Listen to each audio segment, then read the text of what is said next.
दोस्तों, आज की स्वास्थ्य संबंधी जानकारी बहुत ही महत्वपूर्ण है। दोस्तों, शरीर के इन 4 अंगों में ये तेल लगाइए, आपका शरीर स्वतः अपने सारे बीमारियों को नष्ट कर देगा, यानी कि वो खुद ठीक कर लेगा। तो वो 4 अंग कौन कौन से हैं और हमें कौन से तेल लगाने हैं, आज हम इसी विषय में चर्चा करने वाले हैं। इसलिए दोस्तों, कहानी पूरा देखिएगा। आज के उपदेश को सुनकर आप अपने जीवन को सफल जीवन बना सकते हैं। और दोस्तों, इस जानकारी से पहले चलिए सुनते हैं भगवान महात्मा बुद्ध का एक उपदेश। एक दिन एक राजा भगवान बुद्ध के पास आया। बुद्ध के आश्रम में बहुत भीड़ थी। राजा ने भगवान बुद्ध से अनुरोध किया कि वह एकांत में कुछ बुद्ध से कहना चाहते हैं। तथागत बुद्ध बोले, सर्वत्र एकांत है, यही बोलो। फिर राजा ने कहा कि मैं तथागत संन्यास लेना चाहता हूँ। बुद्ध गंभीर हो गए। वे बोले कि तुम्हें संन्यास्त होने के लिए दीक्षा के पहले मेरी एक शर्त का पालन करना होगा। राजा ने स्पष्ट किया कि जब दीक्षा लेनी ही है और संन्यास्त होना ही है तो मुझे आपका सभी शर्तें मंजूर है। और फिर तथागत बुद्ध ने आदेश दिया और कहा, अपने कपड़े उतारो, अपने जूते उतारो और नग्न हो जाओ, और इसी नग्न अवस्था में अपने राज के राजमार्गों पर स्वयं को जूते मारते हुए चक्कर लगाकर आओ। राजा असमंजस में पड़ गया। तथागत बुद्ध ये क्या कह रहे हैं? मैं एक राजा हूँ, इस तरह से मैं नग्न होऊंगा और नग्न होकर अपनी ही सड़कों पर कैसे खुद को जूते मारते हुए चक्कर लगाऊं। लेकिन फिर भी राजा को संन्यास्त होना था, तो उन्होंने भगवान बुद्ध की शर्तें मान ली और वे वैसा ही करने के लिए निकल पड़ा। राजा ने वैसा ही किया। वह नग्न होकर स्वयं को जूते मारते हुए राज्य की सड़कों पर दौड़ने लगा। और यहाँ उसके चले जाने पर शिष्य ने बुद्ध से कहा कि भंते, जब हम आपसे दीक्षा लेने आए थे तब आपने तो ऐसी कठोर शर्त नहीं लगाई थी। आप तो स्वयं करुणा अवतार हैं, फिर आपने राजा के साथ ऐसा कठोर व्यवहार क्यों किया? तब भगवान बुद्ध बोले, जब तुम लोग संन्यास लेने आए थे तब तुम्हारे अहंकार बहुत बड़े नहीं थे, इसीलिए तुम लोगों से घर घर भिक्षाटन करवा के ही काम बन गया। ये तो एक बड़े राजा है, इसका अहंकार भी बहुत बड़ा है, इसलिए जितना बड़ा रोग उतनी बड़ी दवाई, इसलिए महारोग की दवाई भी अधिक शक्तिशाली होती है। किसी कारणवश मैंने इनका परीक्षा भी इतना कठिन किया है। राजा जब इस दशा में अपनी ही प्रजा के सामने से गुजरेगा तो उसका अहंकार चूर चूर हो चुका होगा। राजा ने शाम तक शर्त पूरी कर ली और बुद्ध के चरणों में आकर गिर गया और फिर बोला, तथागत, अब तो मुझे आप दीक्षा देकर मुझे संन्यास्त करें। भगवान बुद्ध ने राजा के सिर पर मुकुट रखा और कहा कि अब तुम्हें संन्यास लेने की जरूरत ही नहीं है। जाओ और कर्ताभाव छोड़कर साक्षी भाव से राज करो। अब तो तुम राजस्व हो चुके हो, अब तुम राजस्व हो। देखिए दोस्तों, किस तरह से भगवान बुद्ध ने एक राजा को उपदेश दिया और राजा का जीवन धन्य हो गया। दोस्तों, ये छोटे से उपदेश से आपको क्या ज्ञान प्राप्त हुआ, कमेंट में हमें जरूर बताइएगा। चलिए अब जानते हैं स्वास्थ्य से संबंधित बहुत ही महत्वपूर्ण जानकारी। रात में ये तेल शरीर के 4 अंगों पर लगा लेना। क्या आप जानते हैं कि ये हमारा शरीर किससे बना है? ये सबसे पहले जानना बहुत जरूरी है। और हमारे शरीर में कौन से 3 दोष पाए जाते हैं? हमारा शरीर 5 तत्वों से बना है और हमारा शरीर में 3 दोष पाए जाते हैं, वात दोष, पित्त दोष और कफ दोष। इसे जानना जरूरी है क्योंकि ये हर एक बीमारी का कारण होता है, क्योंकि हर एक बीमारी का जड़ यही 3 दोष है, इसीलिए जानना जरूरी होता है। तो आपका शरीर का सबसे महत्वपूर्ण दोष ये 3 दोष हैं, पित्त दोष, वात दोष और कफ दोष। अगर आपके शरीर का वात दोष गड़बड़ हो गया तो 60 से 70% बीमारी होगी।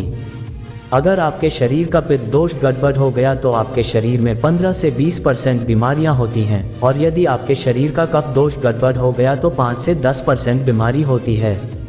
अब इस तीनों प्रवृत्ति हमारे शरीर में कब से कब तक रहती है? जब हम जन्म से बाल्य अवस्था में रहते हैं, उसके बाद हम आते हैं बाल्य अवस्था से युवा अवस्था में। युवा अवस्था की आयु कितनी होती है?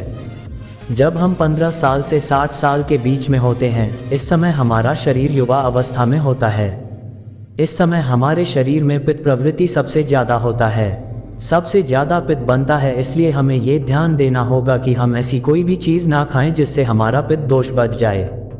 अगर हमारे शरीर में पित्त दोष बढ़ जाएगा तो हमारे शरीर में 15 से 20% बीमारियां होती हैं। इसके बाद हमारा आता है वृद्धा अवस्था। 60 साल की उम्र हमारा वृद्धावस्था होता है। इस समय हमारे शरीर में वात दोष बढ़ता है और वात दोष से संबंधित 60 से 70% बीमारियां हमारे शरीर में होती है। तो आपको ऐसी कोई चीज़ नहीं खाना है जिससे वात दोष बढ़े। तो दोस्तों, ये आप समझ गए कि आपके शरीर में 3 दोष का क्या रोल है। इसलिए इन 3 दोषों से संबंधित जो भी जानकारी जहां से भी उपलब्ध हो, एकत्र करें और उसे अपने जीवन में लागू करें। कारण को दूर करें और हमेशा इस बात का ध्यान रखें कि इन 3 दोषों में क्या खाना चाहिए और क्या नहीं खाना चाहिए। इस दोषों को बढ़ाने वाली चीज़ें कभी ना खाएं। अब आप इन तीनों दोषों के बारे में जान गए हैं, तो अब जान लें कि आपका शरीर 5 तत्वों से कैसे बना है। आपका शरीर 5 तत्वों से बना है और इन 5 तत्वों में प्रोटीन्स, विटामिन सारे तत्व आते हैं। अब इस 5 तत्वों में और 3 दोषों में जो भी कमी आती है तभी आपका शरीर बीमार होता है, अन्यथा आपका शरीर बीमार नहीं होता। अब आप समझ गए आपका शरीर बीमार होने का क्या कारण है। जैसे कुछ लोग रोते हैं, भगवान ने हमें ये कष्ट दे दिया, भगवान ने हमें ये बीमारी दे दिया, हमें गैस्ट्रिक अल्सर हो गया, हमें थायराइड, ब्लड प्रेशर, शुगर हो गया। क्यों हो गया? भगवान ने नहीं दिया, आपने खुद पाला है। जब प्रकृति आपको खाना खाने के नियमों का पालन करने के लिए कहती है, पानी पीने के नियमों का पालन करिए, इस प्रकृति का नियम पालन करिए, तो आप क्यों नहीं कर रहे हैं? जबकि हमारा शरीर उसी तत्वों से बना है, प्राकृतिक तत्वों से ही तो बना है। हमारा शरीर भी पानी से ही तो बना है, खाने से ही तो बना है, पोषक तत्वों से ही तो बना है। ये सारे नियमों का आपको पालन करना होगा। अब जब ये हमारा पित्त दोष कह रहा है कि ये चीज़ नहीं खाई, ये पित्त और बढ़ेगा, तो आप उसे क्यों खाते हैं? पिज्ज़ा, बर्गर आप क्यों खाते हैं? चाय आप क्यों पीते हैं? चीनी आप क्यों खाते हैं? मैदा आप क्यों खाते हैं? जब आप ये सारी चीज़ें खा रहे हैं तो आपके पेट में एसिडिटी बनेगा, आपका पाचन तंत्र बीमार पड़ेगा। तो जब आपका पाचन तंत्र बीमार होगा तो अनेक बीमारियां आपको आएगी। ये तो आप खुद कर रहे हो ना, ब्रह्मांड नहीं दे रहा है, भगवान नहीं कर रहा है, हम आप इसे जाने अनजाने में कर रहे हैं। हम अपने मन को, अपनी जीभ को कंट्रोल नहीं कर पा रहे हैं। तो दोस्तों, ये सारी चीज़ें आप छोड़ दीजिए। अब बात है कि हमें अपने शरीर पर कौन सा तेल लगाना चाहिए, कहाँ पे लगाना चाहिए, इस बारे में जानते हैं। आप समझ गए आपके शरीर का निर्माण कैसे होता है। इसे सुरक्षित रखना आपके हाथ में है, इसकी सुरक्षा आप खुद कीजिए। शरीर की 4 महत्वपूर्ण अंग है जिससे आपकी शरीर की सारी नसें जुड़ी हुई है। पहला है पैर का तलवा, दूसरा है नाभि, तीसरा है आपकी नाक और चौथा है आपका सर। ये 4 सबसे महत्वपूर्ण अंग है और इन चारों जगह पर आपको तेल लगाना है। बस ये ध्यान देना है कि आपको कब लगाना है और कैसे लगाना है। तो सबसे पहले चलते हैं। पहला है पैर का तलवा। आपके पैरों के तलवे, जो व्यक्ति रोज सुबह जागकर मॉर्निंग वॉक करता है नंगे पैर जमीन पर या फिर हरी घास पर, तो दोस्तों उसकी आंखों की रोशनी कभी कम नहीं होती। तो इसीलिए आपको पैरों के तलवे में शुद्ध तोरी का तेल लगाना है। इसके अलावा आप शुद्ध सरसों का तेल भी लगा सकते हैं। जब आप रात में सोने जाए तो उसके पहले गुनगुने पानी से अपना पैर धो लीजिए। पैर धोने के बाद बैया से उसे साफ कर लीजिए, सूख जाए जब आप बिस्तर पर लेट जाए, और अपने हाथ से मालिश कर लीजिए। रात में सोते समय यही शुद्ध सरसों का तेल, और जैसे ही आप अपने 5 मिनट दोनों हाथों से मालिश करेंगे, तेल से गर्माहट आएगी, तुरंत ही आपको नींद आना शुरू हो जाएगा।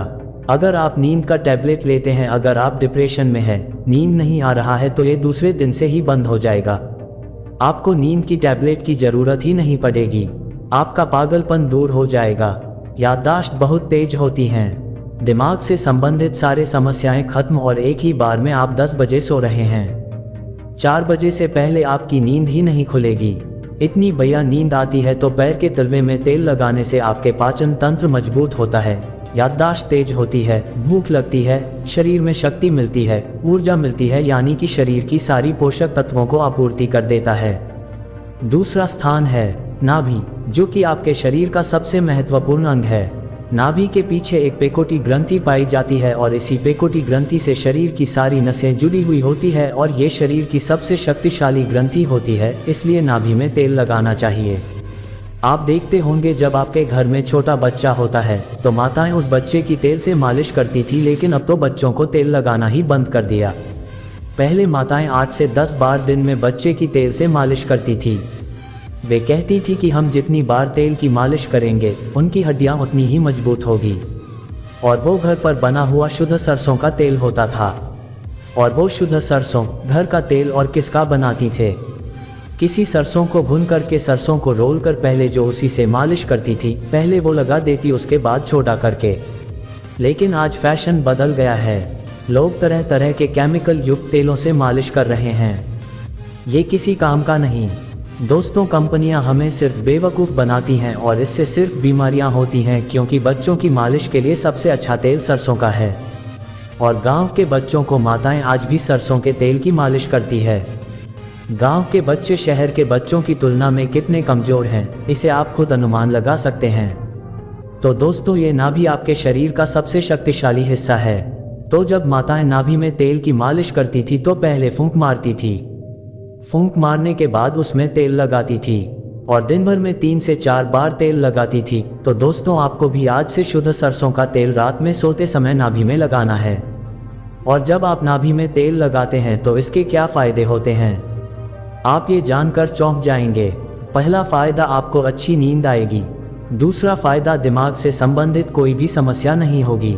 तीसरा फ़ायदा, आपका पाचन तंत्र मजबूत रहेगा। चौथा फ़ायदा, आपको भूख बढ़िया लगेगी। पांचवा फ़ायदा, आपके शरीर का सारा दर्द दूर हो जाएगा। छठा फ़ायदा, आपकी आंखों की रोशनी बढ़ जाएगी, यानी कि शरीर के हर एक अंग के लिए फ़ायदेमंद है। तीसरा है, आपकी नाक पैर का तलवा हो गया, नाभि हो गई। अब हम एक कदम आगे चलते हैं, वो है नाक, कान और आँख। तो दोस्तों, आपको नाक में क्या करना है, अगर आपको गाय का शुद्ध देसी घी मिल जाए तो घी की 1 बूंद दाहिनी नाक में और 1 बूंद बाईं नाक में, दोनों नाक में 1-1 बूंद डालनी है।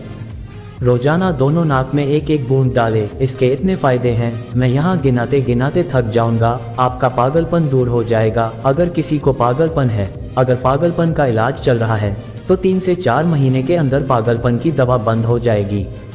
अगर आपके कान के पर्दे में छेद है तो बिना ऑपरेशन के ठीक हो जाएगा। आपको नींद की समस्या है, नींद की समस्या दूर हो जाएगी। आपकी याददाश्त कमज़ोर है, याददाश्त आपकी तेज हो जाएगी।